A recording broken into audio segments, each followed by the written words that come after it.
एक राजा था। वह बहुत न्यायप्रिय तथा प्रजावत्सल एवं धार्मिक स्वभाव का था। वह नित्य अपने ठाकुर जी की बड़ी श्रद्धा से पूजा पाठ और याद करता था। एक दिन ठाकुर जी ने प्रसन्न होकर उसे दर्शन दिए तथा कहा, राजन, मैं तुमसे बहुत प्रसन्न हूं। बोलो, तुम्हारी कोई इच्छा है? प्रजा को चाहने वाला राजा बोला, भगवान, मेरे पास आपका दिया सब कुछ है। आपकी कृपा से राज्य में सब प्रकार से सुख शांति है।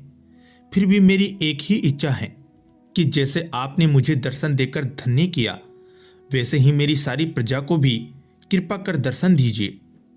यह तो संभव नहीं है। ऐसा कहते हुए भगवान ने राजा को समझाया, परंतु प्रजा को चाहने वाला राजा भगवान से जिद करने लगा।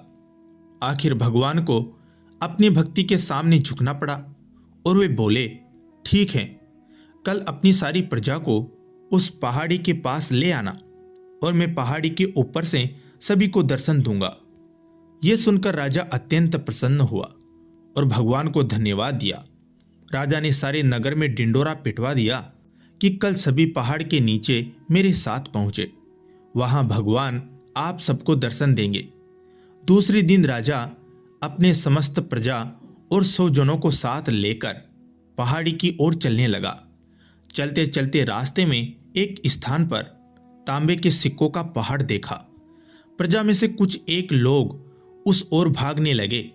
तभी ज्ञानी राजा ने सबको सतर्क किया कि कोई उस ओर ध्यान न दे, क्योंकि तुम सब भगवान से मिलने जा रहे हो। इन तांबे के सिक्कों के पीछे अपने भाग्य को लात मत मारो। परंतु लोभ लालच में वशीभूत प्रजा के कुछ एक लोग तो तांबे के सिक्कों वाली पहाड़ी की ओर भाग ही गए और सिक्कों की गठरी बनाकर अपने घर की ओर चलने लगे। वे मन ही मन सोच रहे थे, पहले ये सिक्कों को समेट ले, भगवान से तो फिर कभी मिल ही लेंगे।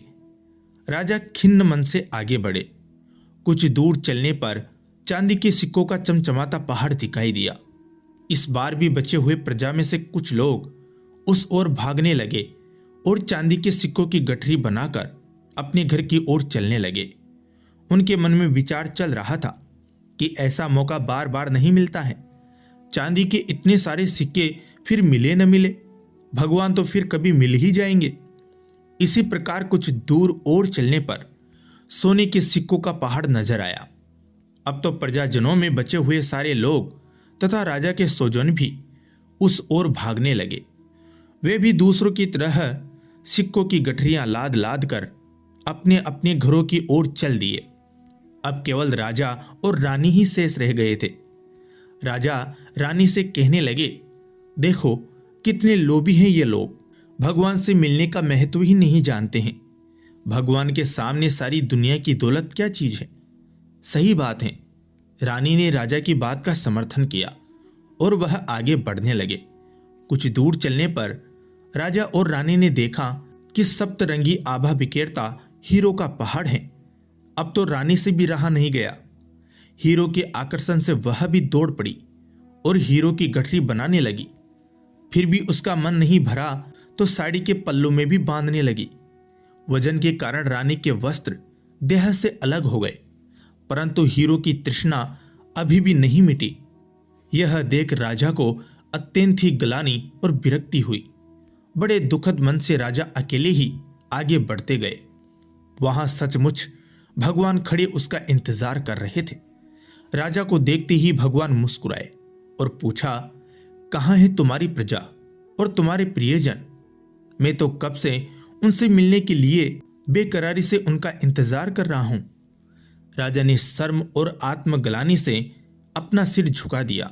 तब भगवान ने राजा को समझाया, राजन, जो लोग अपने जीवन में भौतिक सांसारिक प्राप्ति को मुझसे अधिक मानते हैं, उन्हें कदाचित मेरी प्राप्ति नहीं होती और वह मेरे स्नेह तथा कृपा से भी वंचित रह जाते हैं। कथा का सार यह है दोस्तों, जो जीव अपनी मन, बुद्धि और आत्मा से भगवान की शरण में जाते हैं और जो सर्वलौकिक मोह को छोड़ के प्रभु को ही अपना मानते हैं, वही भगवान के दर्शन प्राप्त करते हैं। जय श्री कृष्ण।